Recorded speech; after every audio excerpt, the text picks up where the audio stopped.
네, 이제 시작할까요? 안녕하세요. 저는 홍형철 변호사고요. 네, 연수원 44기 수료하고 지금 이제 강의하고 있습니다. 그래서 지금 이제 오늘부터 형법 2순환 시작이죠. 강의실이 적응이 안 되네요. 강의실 바뀌어가지고 처음 쓰는 강의실이라. 그래서 형법 2순환 시험 보시느라 일단 고생 많이 하셨고요. 2순환에서 문제풀이 시작합니다. 그래서 여러분들이 기본적으로 1순환을 거치고 오셨든 그 초반에 혼자서 공부하셨든 내용 공부를 하시고 오신 거죠. 기본적으로 형법은 한 바퀴를 돌렸다고 전제를 깔고 지금 가는 거예요. 수업 자체를. 그러니까 2순환은 기본적으로 내용 정리가 한번 끝난 사람들을 대상으로 합니다. 저도 이제 그거에 맞춰가지고 수업을 해요. 그래서 전체적인 수업 진행 어떻게 할 거냐면 여러분들 시험 보시고 20분 쉬었다가 50분부터 1시간 동안 그 쟁점 정리 부교재 있죠. 그거를 진도별로 맞춰가지고 한번 스크린을 쫙 할 거예요. 근데 지금 시간상 내용 설명할 시간은 없어요. 기본적으로 여기서 이런 쟁점에, 이 쟁점에서 이러이러한 거 정도 체크하면 된다 이렇게 해서 표현 같은 거 수정할 거 있으면 좀 수정하고 그런 식으로 해서 갈 거고요. 이 쟁점 정리 부교재 얘기부터 하면은 이 부교재는 기본적으로 학판검으로 정리되는 형법 쟁점에서 여러분들이 사례 주관식에 쓸 쟁점 중에 학판검으로 정리할 것만 이렇게 따로 정리해 놓은 거예요. 그러니까 이 부교재만 봐가지고 객관식이 100% 커버된다 이렇게 해요. 이건 거짓말이고 기본적으로 기본서에 있는 내용까지 좀 합치셔야 됩니다. 그러니까 주관식 사례 문제가 학판검으로 쓰는 쟁점도 물론 이제 중요하게 나오지만 단순히 판례 하나 적용하고 그냥 규정 하나 적용해가지고 푸는 문제 당연히 나오죠. 그런 것들은 기본서에서 추가해서 보충을 하셔야 주관식 100% 커버되는 거예요. 이것만 들고 사례 100점 다 맞는다 이건 거짓말입니다. 물론 이제 그런 것까지 다 추가해가지고 책을 만들면 구색은 되게 좋지만 그런 쓸데없이 양이 늘어나요. 어차피 여러분들이 객관식용으로 대비해야 되고 해서 기본서를 봐야 되기 때문에 기본서에 대한 보충 교재를 항상 잡고 들어갔기 때문에 그 컨셉을 잡았기 때문에 필요한 내용만 그 정리해서 간 거예요. 그리고 이제 1순환 때 저는 이제 이인규 박사님 그 기본서로 형법 강의 책으로 했잖아요. 그 책이 이제 되게 내용 같은 것도 좋고 빠진 거 없이 다 들어가 있는데 그게 주관식에 쓸 말로 좀 정리가 잘 안 돼 있어요. 기본서가. 그래서 그거에 대한 부교재 개념으로 이 책을 만든 거기 때문에 좀 보충 교재를 생각을 하셔야 되지 이것만 들고 가겠다 하시면 또 안 됩니다. 그리고 다른 교재 보시는 분들 같은 경우도 일단 본인이 정리한 거 위주로 가세요. 거기다가 이거를 약간 끼워 넣는다는 식으로 느낌으로 가셔야지 본인이 기존에 1순환 했던 거를 버리고 이걸 새로 잡겠다 이렇게 하시는 건 별로 추천하지 않습니다. 기존에 공부를 하신 거를 수정하는 방향으로 가셔야 돼요. 안 그러면 양이 너무 많아지고요. 그리고 네, 그래서 수업 진행은 1시간 동안은 이 쟁점 정리 스크린 하고요. 그 다음 시간은 문제풀이는 사례 위주로 가요. 사례 문제풀이 위주로 가고 객관식은 일단 제가 봤을 때 어려운 문제나 사례 문제나 단순 판례 문제 같은 거 설명 안 해도 판례 읽어보면 이해 가시죠? 그리고 이제 이제 나중에 통계표 나온 거 보고 점수 너무 낮게 나온 문제 같은 거 한두 문제만 풀어보도록 할게요. 그래서 그렇게 진행하도록 하고 수업은 그냥 9시 50분에 바로 시작하겠습니다. 10시에 뭐 늦춰달라는 얘기도 있었는데 어차피 10시에 늦추면 10분 더 늦게 끝나는 거니까 그냥 조삼 못 하죠. 바로 10분이라도 빨리 끝내고 좀 쉬시는 게 나을 것 같아가지고 그냥 50분에 바로 시작할게요. 그래서 일단 이번 시간에는 부교재부터 들어가죠. 근데 이제 부교재 들어가기 전에 좀 스크린 할 게 있어가지고 일단 그 책 안 보고 설명부터 좀 하고 갈게요. 제 수업 들으신 분들은 이제 이 설명하면은 약간 인이 박힐 텐데 일단 이제 사례 시험이 이제 형법 시험이니까 형법에 맞춰가지고 여러분들이 이제 형법 답안을 쓰잖아요. 형법 답안을 쓰는 방법 설명 좀 하려고요. 저는 이제 좀 이렇게 답안 쓰는 거 이런 거를 강조를 많이 해가지고 어제 기록 수업 제 거 들으신 분들은 그 수업 때 했던 애리랑 똑같습니다. 형사 케이스 풀이잖아요. 여러분들이 지금 객관식 뭐 단순 판례 문제 말고 객관식에서 사례 문제가 나오고 그 사례형에도 선택형에도 사례 문제가 나오고 사례형은 당연히 사례 문제고 기록형도 결국은 사실관계를 풀어냈을 뿐이지 사례 문제죠. 케이스를 푸는 거잖아요. 여러분들이 케이스를 풀고 답안을 써야 되죠. 그러면 그 케이스에 대한 사안포섭을 해가지고 결론을 내리는 거잖아요. 그걸 여러분들이 그 논증 과정을 답안에 현출을 제대로 해야 되죠. 현출을 제대로 해야 표시주의잖아요. 표시를 내가 알고 있는 거랑 상관없이 답안에 내가 문제를 제대로 풀었다는 거를 쫙 표시를 차근차근 해줘야 거기에 하나하나 배점이 들어갈 거 아니에요. 그러니까 제가 이렇게 가르치는 건 기본적으로 득점하기 좋은 목차라고 생각하시면 돼요. 그래서 형사 케이스라고 하면은 어제도 설명했지만 1순환 때도 설명했죠.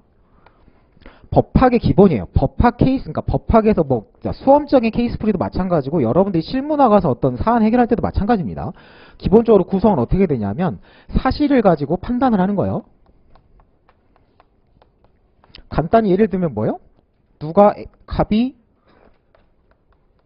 A를 때렸다, 때린 사실이 인정되면 그게 법적으로 어떻게 평가돼요? 폭행으로 평가가 돼가지고 폭행죄가 성립돼서 처벌한다 이렇게 평가하는 거죠. 그래서 사실 인정되는 사실을 가지고 법적으로 판단을 하는 거죠. 그래서 이제 기록시험에서 얘기할 때는 기록답안에서는 쟁점이 크게 두 가지로 분류돼서 이게 사실 인정 쟁점이고 이쪽이 인정되는 사실만 가지고 와서 인정 안 되는 사실은 버려버리고 무죄로 그냥 떨궈내버리고 인정되는 사실만 끌고 와가지고 법률 판단을 하는 거죠. 더 자세한 설명은 생략할게요. 그리고 이쪽 사실인정 쟁점에 대한 설명은 그냥 기록형 시험에서 해야 되는 설명이라고 이쪽은 지금 생략하겠습니다. 시간이 없어가지고. 어제도 되게 기록 수업하기 전에 6시 전에 끝나겠습니다. 호언장납을 해놓고 결국 못 끝내고 6시 20분까지 수업했거든요. 엄청나게 반성했어요. 그래서 이 쟁점이 두 가지로 분류되는 거예요. 형사 케이스가. 근데 이쪽 쟁점은 어디만 나와요? 기록형 시험에만 나옵니다. 여러분들이 오늘부터 보는 형사 사례 케이스에서는 이 사실인정 쟁점이 등장을 하지 않죠. 뭐만 등장해요? 법률 판단 쟁점만 등장해요. 이게 무슨 의미예요? 여러분들이 받아보는 사례 문제나 사례 케이스가 어떻게 나와요? 이런 사실이 인정된다, 사실이 인정된다, 그냥 인정되는 사실을 쭉 나열해주고 그거를 법적으로 평가해봐라, 죄책을 논해봐라, 증거 능력을 판단해라, 위법성을 논해라 이렇게 그냥 나오는 거잖아요. 그러니까 어떤 사실이 인정되는지는 사례 케이스에서 사례형 문제에서 물어보지 않습니다. 그런 걸 물어보는 기록형 시험에서 물어볼 수 있는 거예요. 그러니까 이제 증거관계나 증거 능력 같은 걸 검토해야 되는 거고. 그래서 여러분들이 보는 형사 사례 문제에서는 이쪽이죠. 법률 판단이에요. 인정되는 사실은 뭐예요? 문제에서 주어지죠. 갑이 A를 때렸다. 갑과 A가 뭘 공모해서 불을 질렀다. 막 이런 식으로 사실을 다 깔아주죠.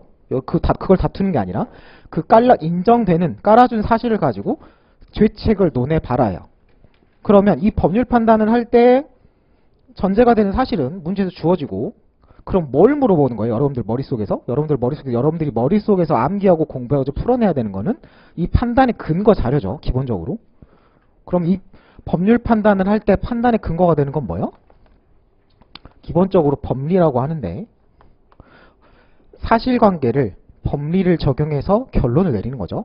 때린 사실이 있으면 폭행죄 조문을 적용해가지고 폭행죄가 성립한다 이렇게 결론을 내리는 거죠. 그래서 3단 논법이라고 하는데 뭐 그런 거 알 필요도 없고.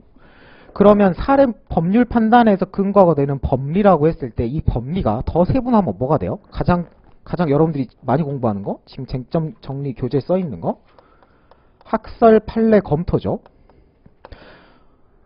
이런 사실관계에 대해서 법리 적용돼서 막 견해가 대립을 하는데 판례는 이런 입장이 있고 생각건데 이런 학설이 긍정한 게 타당한 무슨 죄 성립을 긍정하는 게 타당하다. 그러면 이 검토한 결론에 의해 가지고 사안 포섭을 해가지고 결론을 내리는 거죠. 횡령죄가 된다 안 된다. 그 학판검이 있고 이거보다 더 선행으로 일단 제일 먼저 뭐가 있겠어요? 규정이 있죠. 법률 규정. 그 다음에 뭐가 있어요? 이 규정에 대한 판례 해석입니다. 판례가 붙겠죠.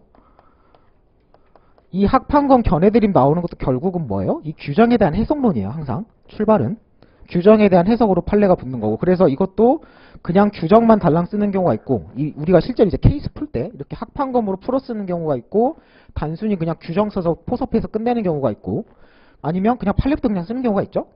규정 이런 거 다 생략해버리고 일반론 아니면 규정 쓰고 이런 규정에 대해서 판례가 이러이러하게 해석하고 있다. 이런 입장이다. 이런 식으로.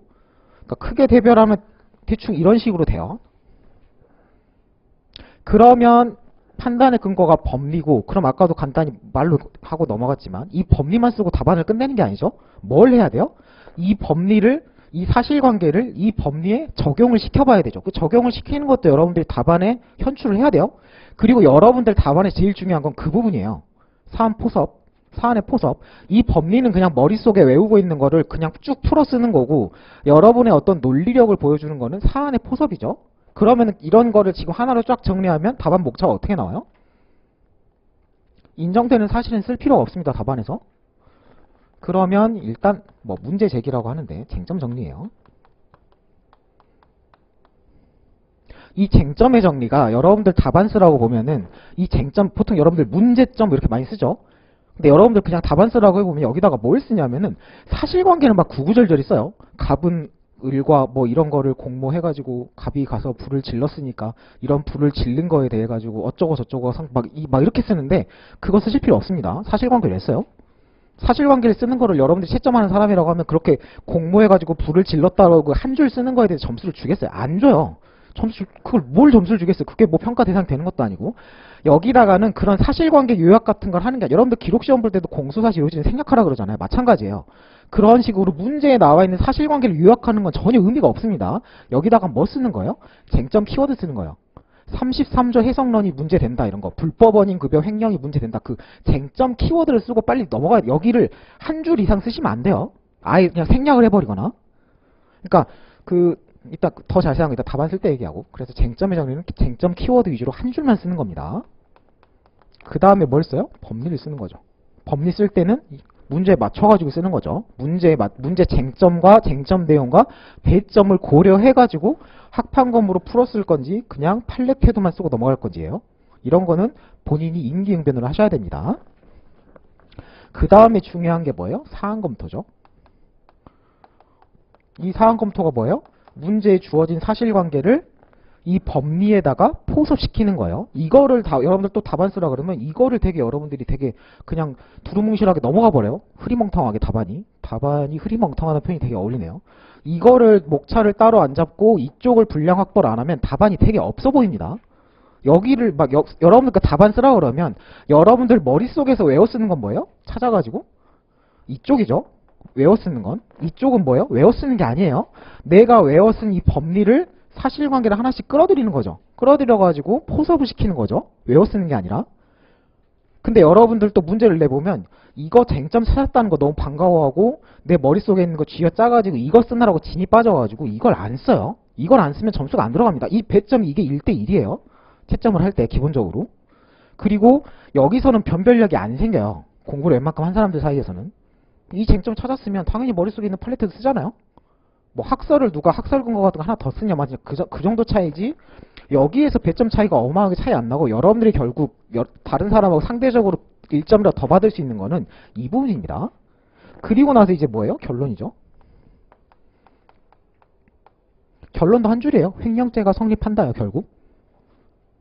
그래서 기본적인 목차 구성은 사례 문제에서 이제 뭐 기록 시험으로 사실인정 쟁점하면 이제 다른 목차가 나오는데, 기본적으로 이제 사례형 문제에서는 목차는 이거예요. 기본적인 구성을 익히고 가셔야 됩니다. 여러분들 머릿속에서 지금 이 얘기를 처음 들으면 이 얘기랑 이 얘기를 쪼개셔야 돼요.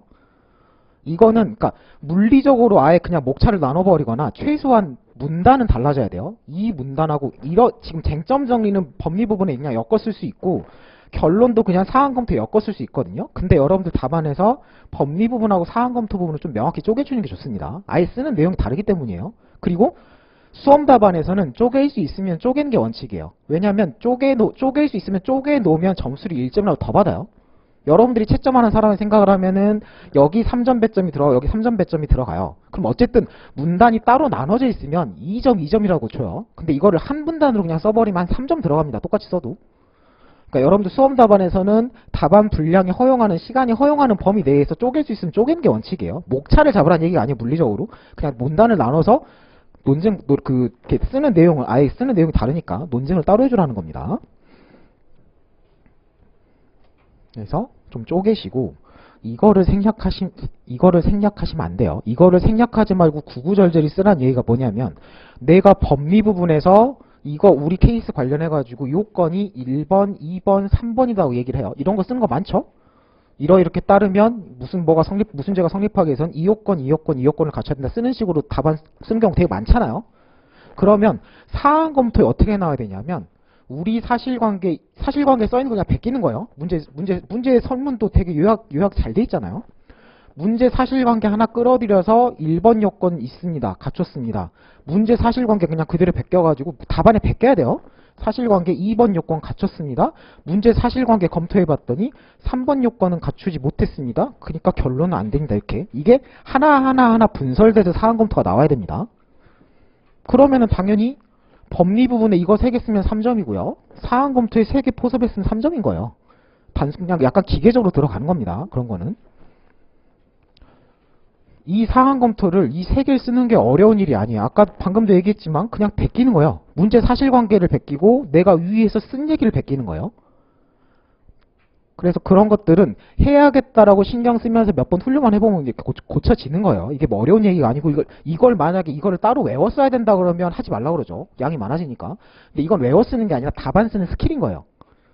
내가 아는 거를 좀 더 있어 보이게 하는 거예요. 뭐 몰라서 이걸 안 하는 게 아니라 사람들이 너무 당연한 거니까 안 할 수도 있는데 그런 거를 여러분들 써온다고 해서 최대한 이렇게 점수를 하나로 더 받는 그런 노력을 하셔야 돼요.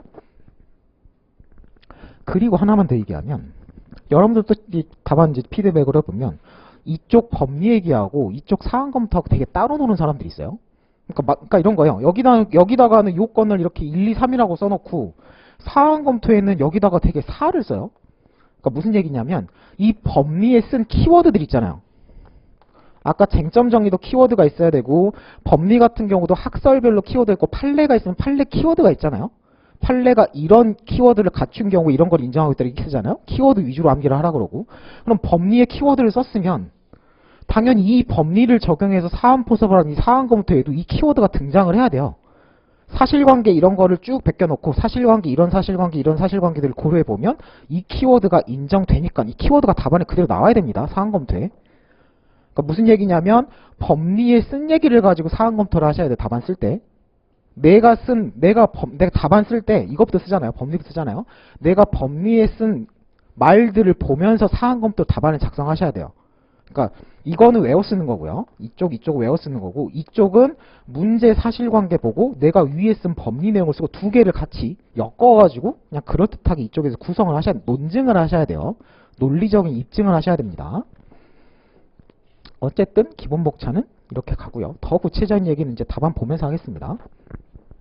그리고 제발 부탁드리는데 이 쟁점 정리에 문제점이라 그래가지고 사실관계 구구절절히 적지 마세요. 그거 배점 안 들어가요. 이게 예전에 사시답안 스타일은 이걸 많이 써요. 그러니까 예전에 사시답안, 그러니까 여러분들 극단적으로 얘기하면 여러분들 답안은 배점이 1점당 답안이 한 줄에서 한 1.2줄 쓰라 그러잖아요. 사시답안 같은 경우는 1점당 2.5줄을 써요. 그러니까 똑같은 배점이면 답안 분량이 2배예요. 그러니까 답안을 쓸 말이 2배면 이제 이런 것까지 구구절절히 쓰고 학설도 막 학설 내용까지 구구절절히 다 쓰고 한 게 맞죠. 그래야 답안을 채울 수가 있으니까. 물론 이제 그 배점만큼 이제 쟁점은 더 나오지만. 근데 여러분들 답안 같은 경우는 1점당 한 줄이에요. 결국 시간도 없으니까 1점당 한 줄입니다. 뭐 1.2줄이라고 하지만 저는 그냥 한 줄로 잡아요. 그러면 쓸 칸이 없어요. 쓸 칸이 없어서 이 쟁점 키워드 한 줄 쓰는 것도 지금 난리냐 마냐 하고 이 학판검 쓸 때 학설 같은 것도 그냥 이름만 치고 넘어가라 그러거든요. 아예 외우란 얘기를 안 해요. 저 같은 경우는 학설 내용을. 그러니까 쓸 칸이 없기 때문에 여러분들이 이런 데서 쓸데없이 막 사실관계 요약해가지고 힘을 빼시면 안 됩니다. 그러면 뒤에 칸이 부족해져요. 답안이. 여러분들이 이제 공부가 어느 정도 되면 시간이 부족하고 답안 칸이 부족해요. 내가 아는 건 이만큼 많은데 내가 답안을 이렇게 쓰려고 봤더니 시간도 없고 칸도 없어요. 그럼 처음부터 끊어쳐야 됩니다. 근데 끊어칠 때는 잘 끊어쳐야 돼요. 이런 걸 끊어치면 안 돼요. 끊어친다 그래가지고. 끊어칠 때는 이런 걸 끊어치고 학설 판례 검토해서 학설 같은 걸 끊는 거예요. 그래서 좀만 더 얘기합시다. 그러면 이 학판검 얘기를 해보면 기본적으로 규정을 쓰거나 규정에 대한 판례를 쓰거나 아니면 규정 쓰고 판례가 이 규정에 대해서 이 키워드를 이렇게 해석하고 이런 식으로 쓰게 되잖아요. 아니면 학설 판례 검토죠. 이 규정 해석 관련해가지고 이런 설이 대립하고 판례는 이런 입장에서 판시하고 있는데 내 입장은 이게 타당하다고 생각한다 하고 이 사안 검토를 뭘로 해요? 내가 내린 검토 결론을 가지고 하는 거죠. 그러니까 내가 법리에 쓴 얘기는 항상 보면서 답안을 쓰셔야 됩니다. 그러면 다시 와가지고 이렇게 하죠. 첫 시간에 좀 이렇게 쓸데없지 않죠. 추상적인 얘기를 좀 해요.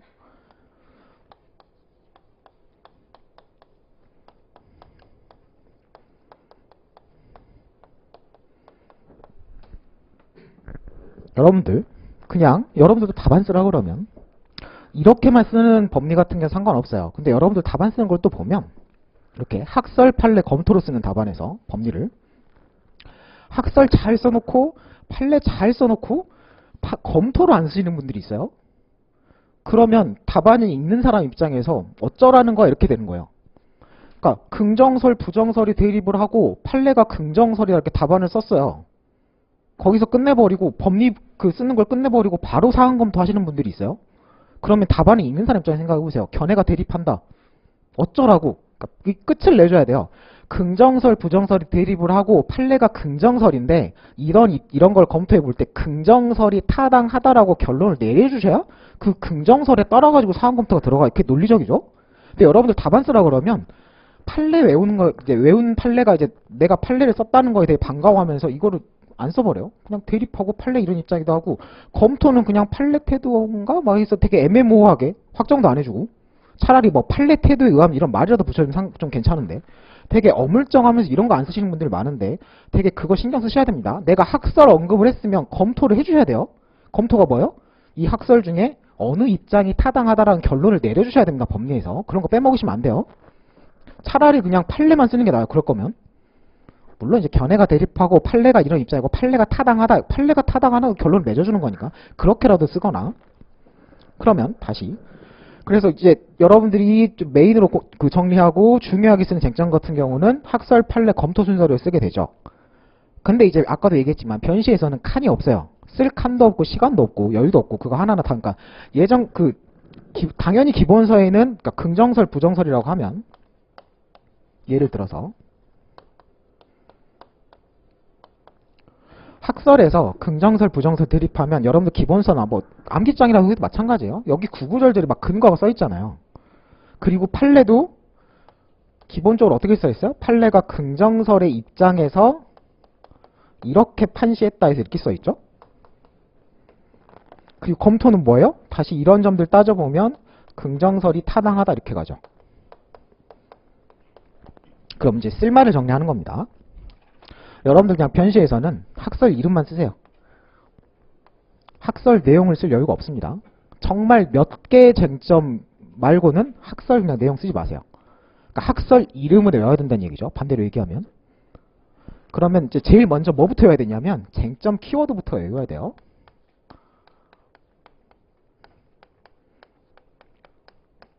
우리 사안에서 이런 쟁점이 문제된다 이렇게 한 줄은 써야 됩니다.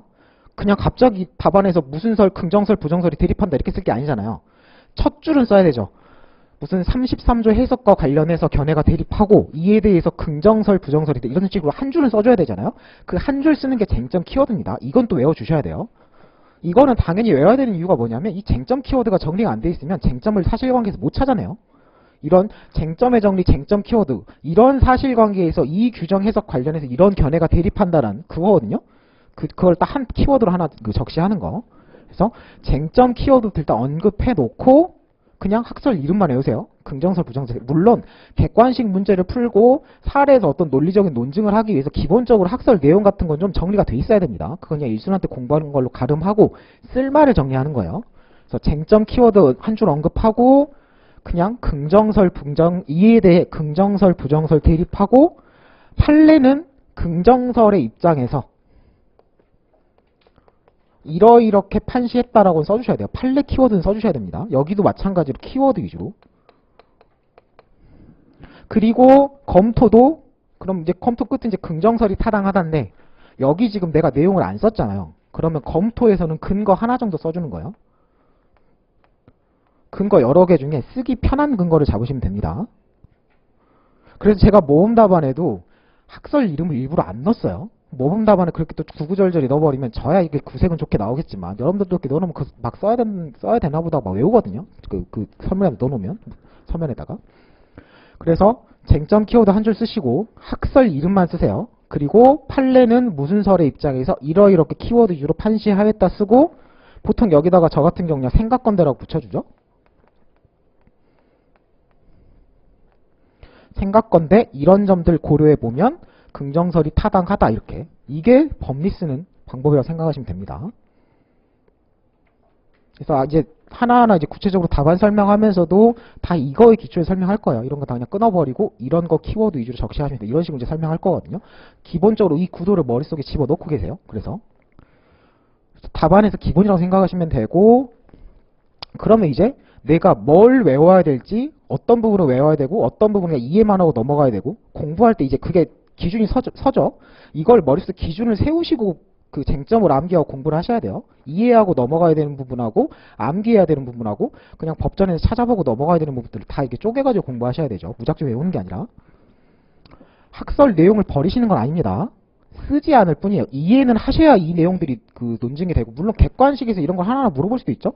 그렇기 때문에 학설을 처음부터 너무 버려버리면 또 안 돼요. 답안 쓸 때 얘기입니다. 다시 돌아가죠.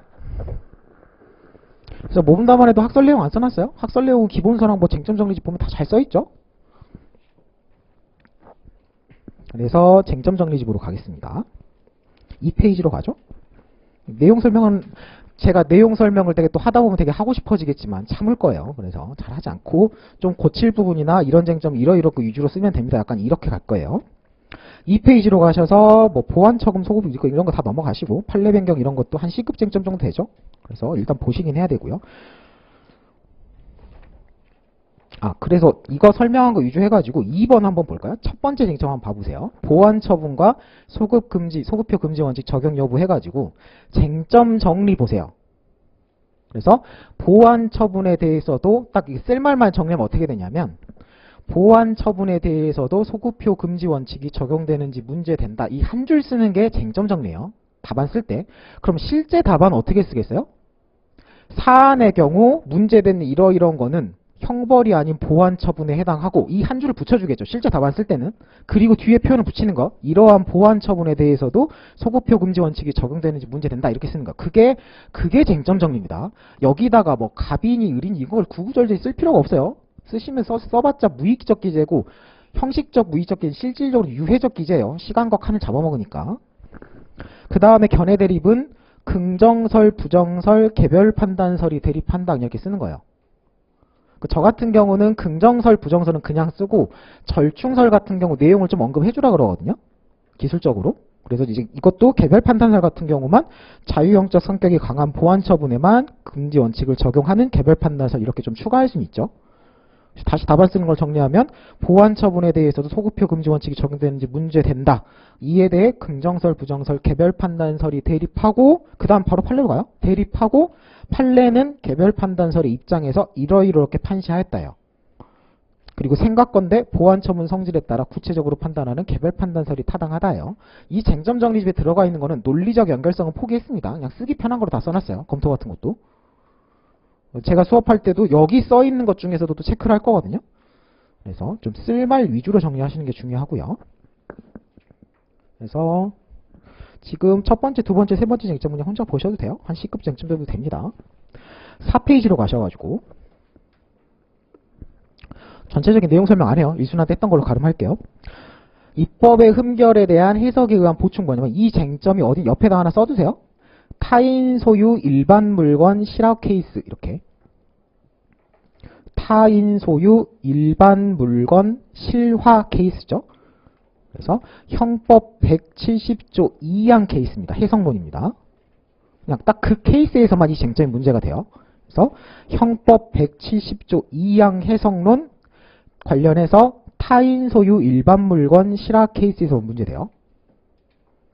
그래서 뭐 또는 해가지고 뭐가 뭐부터 수식한다 이런 얘기 있죠. 더 자세한 내용 혼자 공부하시면 되고요. 그 다음으로 가서 목적론적 축소 해석 허용 여부 있죠. 이것도 그 쟁점 정리 써있어요. 범행 발각 후 자수 사건에서만 이 쟁점이 문제가 됩니다. 그냥 그 사실관계가 나오면 이 쟁점을 쓰는구나 그냥 그렇게 생각하시면 돼요.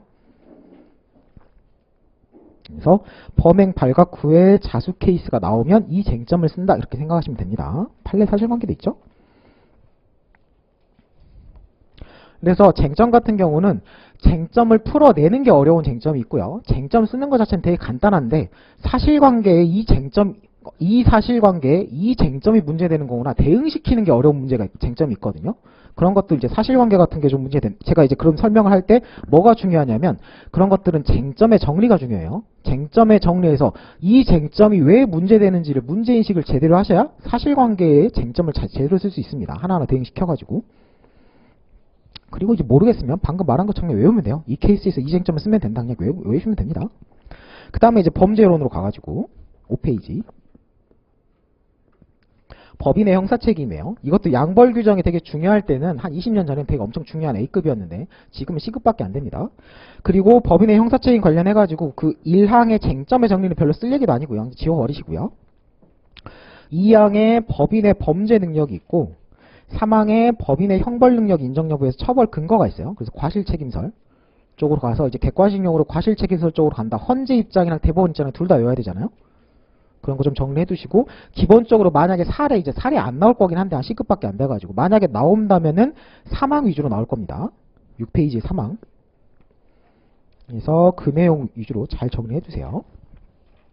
그 다음에 6페이지 하단에, 그러니까 법인 파트에서 굳이 하나를 내라면 제일 마지막 거예요. 양벌 규정에 의한 수범자 영역의 확대예요. 이것도 쟁점의 출발이 중요해요. 쟁점 정리 보세요. 양벌 규정에서 법인이나 업무주만을 처벌 대상으로 규정하고 실제 행위자 개인에 대하여는 따로 처벌 규정을 두고 있지 아니한 경우에요. 이걸 쓰란 얘기가 아니라 이 케이스 정리를 잘 하셔야 됩니다. 이 쟁점이 문제되는 케이스가 딱 되게 한정돼 있어요. 어떤 케이스예요? 법률 규정이 주어져, 양벌 규정이 주어지는데 그 양벌 규정에서 업무주를 처벌한다, 법인을 처벌한다 이렇게 써 있어야 돼요. 어떤 케이스에 이 쟁점을 쓰면 안 돼요?